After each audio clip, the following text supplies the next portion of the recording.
the most important one for me is 1972. I graduated from high school, and I'd been to a few rodeos, and I think I'd won $1,000 or so, and I was telling everybody I was going to be at the national finals, and they were nice to me a little bit, to my face, but I know they were laughing, thinking, yeah, right, in your dreams. And 4th of July, my first 4th of July run, I'd entered the bull riding just everywhere.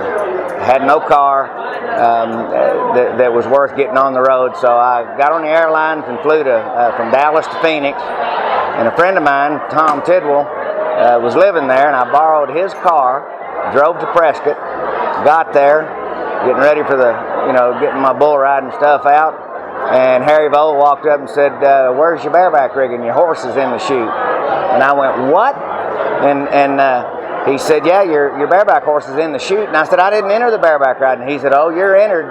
And I said, "Well, what do I got?" And he said, Hannah Hanover, and that was his #1 horse, NFR horse.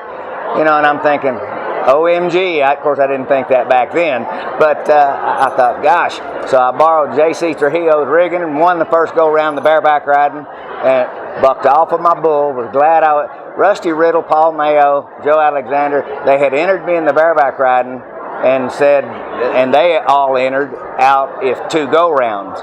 They were trying to make it a one-header. They knew I rode bareback horses some, so they entered me trying to get the number up high enough where it'd be a 1 go-round.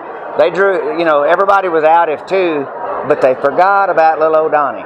And, so had enough money to fly from Phoenix to Denver, and was standing in the baggage claim, and Gary Tucker was there, the world champion bareback rider. And I said, "Do you mind if I catch a ride with you to Greeley? I'm up this afternoon."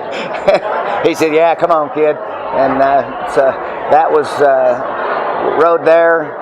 Got in the car with Bo Ashhorn, John Edwards, and Paul Mayo. We drove overnight from Greeley to Killdeer, North Dakota. Burned up a brand new Delta 88. It got hot, and so we poured what was left in the ice chest in the radiator. Shouldn't have done that.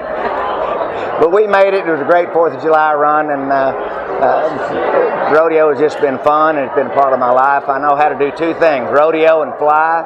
And I'm still flying and still getting to go to the rodeo. I think I've turned into its biggest fan.